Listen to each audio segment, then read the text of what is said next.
saudade de você. Em nome de Epilê. Que saudade de você. Quando meu pai resolveu vir da Bahia para São Paulo, para tentar na capital paulista uma vida melhor por aqui, e só depois iria trazer a família, o que ele não sabia é que tinha deixado a esposa grávida de pouco mais de um mês. Quando ela escreveu para ele, o pai não recebeu com alegria essa informação, não. Ele, quando saiu da Bahia e veio para São Paulo tentar uma vida melhor, deixou a esposa lá na Bahia. E depois recebeu uma carta da esposa dizendo que estava grávida. Mas como? Mas como? O pai ficou com a pulga atrás da orelha e deu uma balançada na relação deles. Isso mesmo. O pai ficou cismado. Como é que eu acabo de sair da Bahia, chego em São Paulo, quer dizer, a mulher estava boa lá na Bahia, de repente agora me fala que está grávida. Ele pôs na cabeça que o bebê poderia não ser dele. Só que ela foi sempre uma mulher muito séria, muito honesta, jamais trairia papai.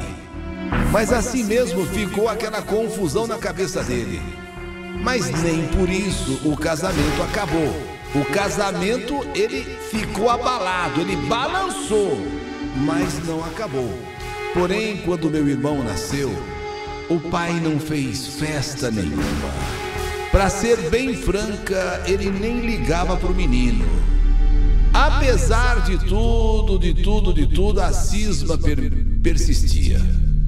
Que a criança, quando ele veio da Bahia, pode ter sido de outro homem. Que o pai na ausência, que a mãe na ausência dele poderia ter, saído com alguém. O pai voltou para a Bahia, já que por aqui não conseguiu se empregar bem e ganhar o suficiente para trazer todos nós. Então, para que trazer todo mundo se ele não tinha se saído bem em São Paulo? Então ele achou melhor ele voltar. Meu irmão foi crescendo, tendo todo o carinho, tendo todo o amor de mamãe. Ela simplesmente adorava esse menino. E ele, em contrapartida, papai, aliás, ele, o menino, não largava da saia dela. Era um agarramento impressionante.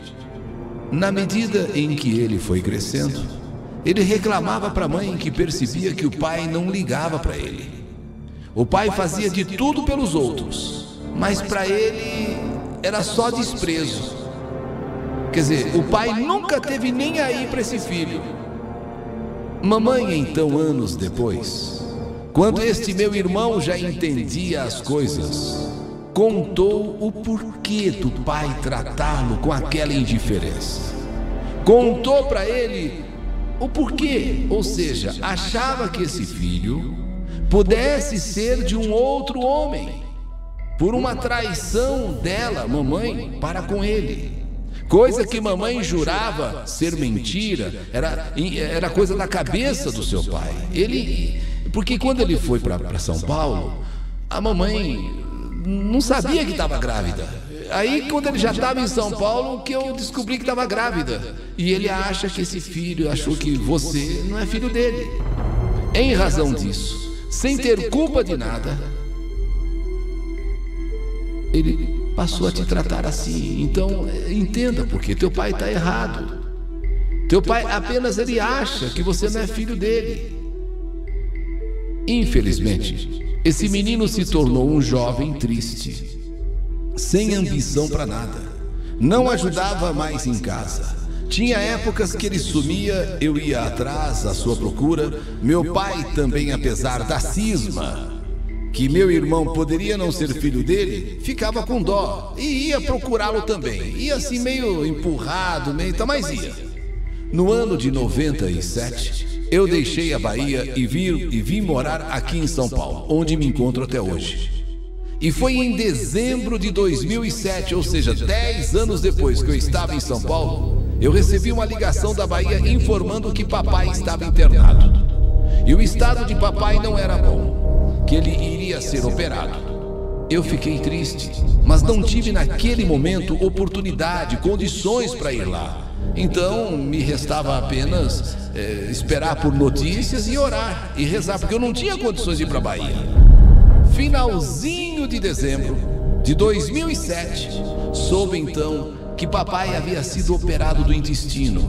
Porém, que se eu quisesse vê-lo com vida ainda, era preciso que eu fosse para a Bahia com urgência. Porque segundo a notícia, segundo a informação, papai estava no fim. Se você quiser ver o teu pai ainda com vida, tem que ser agora, tem que ser rápido, porque o teu pai está no fim. E quem ficava com ele lá no hospital era o meu outro irmão, o Diva, mas que estava muito cansado, já que os outros irmãos, parentes, não se revezavam com ele, era só o Diva. O pai estava no hospital da cidade de Juazeiro. E só quem ia uma vez por semana para dar um descanso a este irmão, o Diva, era a minha irmã Gislene, que morava distante, num povoado de nome Santa Rosa. De lá para o hospital dava mais de 3 horas de viagem. Então, só uma vez por semana, essa minha irmã, a Gislene, ia para o hospital onde estava o papai, lá na cidade de Juazeiro, para dar um descanso para o Diva. Mas o meu irmão estava muito cansado. Era a semana inteira, né? Apenas uma vez na semana que a minha irmã ia lá para dar folga para ele. As informações que eu recebia aqui é de que papai estava cada dia mais fraco e pior. Resolvi então ir para lá. Vou fazer um sacrifício, mas eu vou ter que ver meu pai, nem que seja pela última vez. E comprei a passagem de ônibus e fui para a Bahia. Saí de São Paulo no domingo e só fui chegar em Senhor do Bonfim na terça à noite, onde já me esperavam na rodoviária. E de lá queriam que eu fosse primeiro para a casa da minha irmã Gislene, mas eu não quis. Tudo que eu queria naquele momento, já que eu fiz uma viagem tão longa, cansativa, é ver o meu pai. É ver o meu pai, que já estava com idade avançada, e muito ruim e muito doente. Foi então que fiquei sabendo que já há alguns dias, quem estava tomando conta de papai lá naquele hospital, e que não deixava o quarto por nada, era justamente o meu irmão caçula. O mesmo do início desta carta, o mesmo do início da história, em que papai sempre teve suas dúvidas, que poderia não ser pai legítimo dele, e sim fruto de uma infidelidade de mamãe. As conversas entre a família eram desencontradas.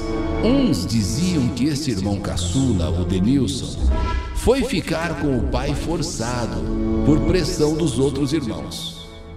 Outros já diziam que ele quis ir por vontade própria, apesar de nunca ter gostado do pai, porque o pai sempre teve dúvidas se ele era ou não era filho dele. Mas a verdade é que ele realmente estava lá fazendo companhia para o nosso pai. Cheguei no hospital, queria ver o meu pai e também abraçar o Denilson, que já não via há anos. Mas quando eu entrei ali, cadê o Denilson? O pai estava sozinho. Papai realmente estava nas últimas. E como naquele mesmo quarto haviam mais pacientes, eles nos disseram que o Denilson, em um dado momento, ficou agitado.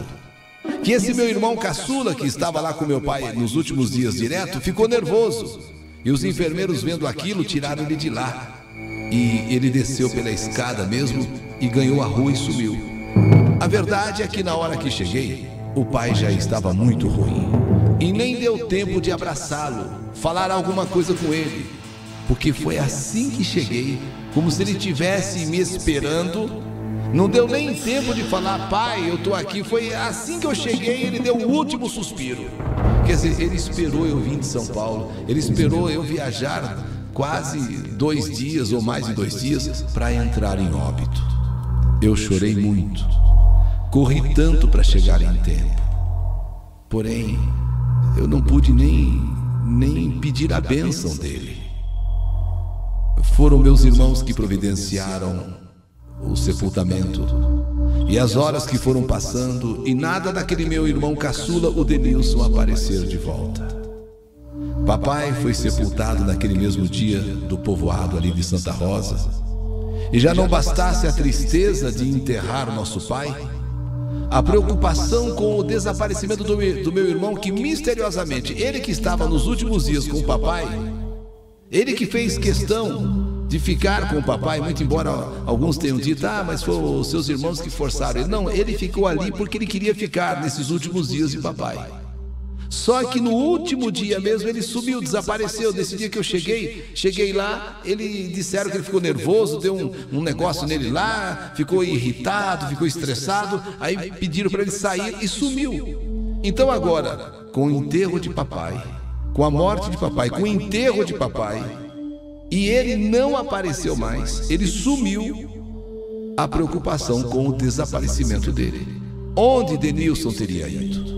Por que ele sumiu assim? Que nervoso foi esse que deu lá no quarto? E por que o desaparecimento dele? Meus irmãos voltaram ao hospital. Afinal, quem sabe ele teria voltado lá para o hospital? Mas não. Tudo que conseguiram saber lá no hospital foram as informações que ele teria ficado, aquelas informações que já tínhamos, de um momento para outro, muito tenso, muito nervoso, um tanto desequilibrado, talvez por ver papai já praticamente morrendo. E um dos pacientes daquele quarto onde papai morreu disse que o meu irmão correu para o banheiro e ficou falando sozinho. E dali a pouco saiu gritando: saiam de perto de mim, saiam, vocês querem me pegar, mas não vão conseguir, saiam de perto de mim, saiam da minha frente. E dizendo essas coisas, ele corria de um lado para outro, até que os enfermeiros colocaram ele para fora do quarto, e inclusive do corredor. Aí ele desceu pelas escadas e desapareceu. Meus irmãos, então, foram até a delegacia e lá ficaram de ajudar. Fizemos cartazes, colocamos nos postes, colocamos em paredes, nas ruas ao redor do hospital, porque não foi apenas uma saída assim de algumas horas. Ele desapareceu a ponto de nem velar o pai, de nem ir no sepultamento. Ele sumiu misteriosamente. Disse que ficou nervoso lá um dado instante e foi embora. Então, agora com o passar dos dias, sabe, retrato dele foi colocado ao redor do hospital. Quem sabe alguém vendo o retrato dele pudesse nos dar alguma pista daquele sumiço, desaparecimento misterioso. E os dias vão passando. E eu que estava na Bahia, agora precisando voltar para São Paulo, mas não podia voltar porque meu irmão está desaparecido. Mas que mistério é esse? Ele ficou os últimos dias com o papai no hospital. Lá um dia dá um negócio nele, os enfermeiros tiram ele do quarto. Some, desaparece. O papai morre exatamente naquele dia. Nem vai no sepultamento, nunca mais aparece. O que foi feito do meu irmão? Eu precisando voltar para São Paulo, mas agora ao mesmo tempo tendo que ficar lá na Bahia. Quero saber do meu irmão, o que aconteceu com ele? Os dias que vão passando, a nossa angústia aumentando. Se meu irmão tivesse se perdido pelas ruas, ele estava com um pouco de dinheiro lá no bolso, então ligaria para outros irmãos, pediria ajuda, mas não aconteceu isso. Já não sabíamos mais o que fazer para encontrá-lo, quando lá da delegacia ligam pedindo o comparecimento da família. Acontece que um corpo havia sido encontrado, só que já em estado adiantado de decomposição. Nessa hora, todos nós ficamos apavorados. Mas não pode ser o corpo de Denilson. A polícia ligou por ligar, porque não pode ser. Impossível Denilson ter morrido. Nem bem havíamos acabado de sepultar papai, e agora lá da delegacia diz: olha, um corpo foi encontrado, mas está em estado adiantado de decomposição. Queremos que alguém da família venha para ver se identifica se é aí o procurado ou não. Eu não tive coragem de acompanhar meus irmãos. Eles foram para o IML. Naquela, será que é possível, Denilson? Não é possível. Mas o que teria feito? Por quê, né? E quando puxam a gaveta, mesmo em estado de decomposição avançado, meu Deus, era realmente Denilson. Denilson, o meu irmão caçula. Até então, saudável, gênio difícil. E todos entendiam até por que o gênio dele era difícil, porque nunca foi tratado bem por papai. Papai sempre achou que ele não era filho dele, mas era de um coração de ouro, era uma boa pessoa. Agora, ali na gaveta, era ele mesmo. O corpo encontrado pela polícia era do Denilson. Segundo a polícia, seu corpo havia sido encontrado de bruço no rio que corta a cidade. Ele trajava apenas uma bermuda, tinha seus documentos e no bolso a quantia de R$350. A cabeça dele dentro da água e o corpo fora. Na verdade, só foi possível saber que se tratava dele porque meu irmão tinha os dedos dos pés colados e das mãos tinha um sinal, e nas mãos tinha um sinal de nascença em forma de cruz. Ele tinha um sinal assim em forma de cruz nas mãos, e os dedos dos pés, pelo menos alguns dedos, eram colados. Só assim pôde-se saber que era ele realmente. Até hoje, não conseguimos decifrar o mistério da morte do meu irmão. Primeiro, ele naquele quarto de hospital fazendo companhia para o nosso pai. Depois, de um momento para outro, ele fica alterado, nervoso. Aí os enfermeiros pedem para ele sair. Começou a falar sozinho e em seguida começou a gritar que alguém queria pegá-lo. Começou a correr de um lado para outro. Por fim, os enfermeiros chegaram, ele desceu pelas escadas e, ao ganhar a rua, desapareceu. Como pode isso? E agora aparece dias depois morto. Daí para frente, nenhuma notícia. Até que a polícia descobre então o corpo naquele rio. O rio que corta a cidade. E já em estado de decomposição. Que mistério é esse? Inimigos nunca teve. O hospital onde papai estava era muito distante da cidade onde ele morava. Não conhecia ninguém por ali em Juazeiro. Nunca tinha ido para aquele lado. Então, apesar do sentimento da morte do nosso pai, mas de papai já estávamos até esperando.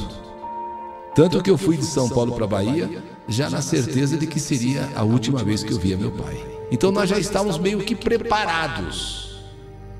Sabíamos que o fim dele estava próximo, mas do Denilson, de você não, meu irmão. Novo ainda, forte.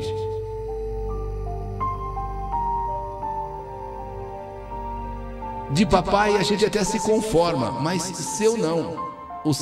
A sua morte não dá para se conformar. O que aconteceu? Mamãe só chora, só lamenta. Ela que sempre te amou, te protegeu, fazia de tudo por você. Papai Jonas, meu irmão Denilson, que saudade de vocês. Até hoje nem a polícia conseguiu esclarecer essa morte. E naquelas circunstâncias, cabeça dentro do rio, o corpo para fora, como se uma pessoa tivesse sido ou segura com a cabeça dentro da água e o corpo para fora, ou tivesse colocado a cabeça e esperado a morte chegar. O mistério persiste e não temos mais esperança que um dia se descubra o que realmente aconteceu com você, Denilson. E isso acaba trazendo muito sofrimento para toda a família, principalmente para a mamãe, que ela queria entender o porquê dessa morte. A do papai, tudo bem, era uma doença séria, grave, câncer no intestino. Mas a sua, você não tinha doença, você era saudável, você era uma pessoa boa. E de repente, fica os últimos dias com o papai, se altera no último dia. Pedem para você sair do quarto, que você estava muito nervoso, e sumiu. E só foi aparecer dias depois da morte e sepultamento de papai, que você não compareceu, só foi surgir aquele corpo no rio. O corpo para fora e a cabeça dentro d'água. Morto. E pelo rosto mesmo, pela cabeça, assim, quase não deu para te reconhecer. Foi mais pelos pés, com dedos colados e uma marca em forma de cruz em uma de suas mãos. Eu sou Marlene Maria do Nascimento, aqui do Jardim Luziano. dizendo de minha saudade, de meu pai Jonas e do meu irmão Denilson. Que descansem em paz. Mas Denilson, nós gostaríamos de entender por que a sua morte. Qual o mistério da sua morte?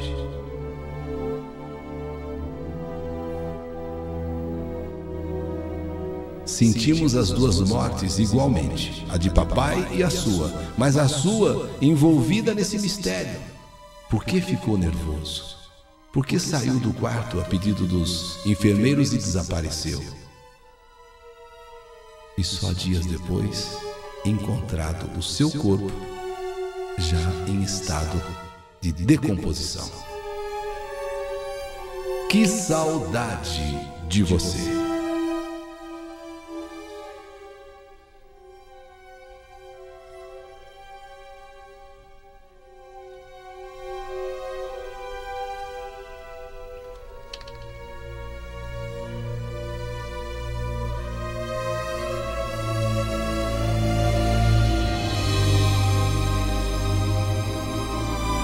Rádio Capital, mais uma história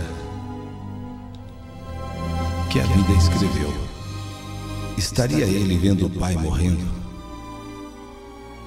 E teria ele ficado passado por durante a vida inteira não ser reconhecido como filho? Aquele homem morrendo, seu pai, mas que nunca o reconheceu como filho, sempre teve desconfiança que ele fosse filho de um outro homem. Tudo porque quando ele veio da Bahia e deixou a família lá, a mulher escreve dias depois que estava grávida. O pai não acreditou, o seu Jonas não acreditou. Ele tratava como filho, mas na verdade tinha sempre uma cisma. E nem tratava muito bem, e foi assim a vida inteira. Seria esse o motivo de, nos momentos finais do pai,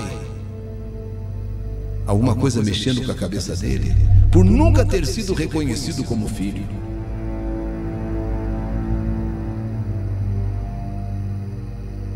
Quem sabe o que aconteceu com a cabeça de Denilson? Ninguém sabe, só Deus. Esse mistério persiste até hoje. Como? Por quê?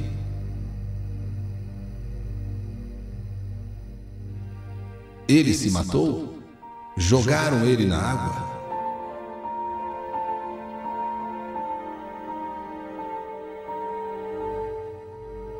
Que saudade de você! Rádio Capital e mais uma história que a vida escreveu.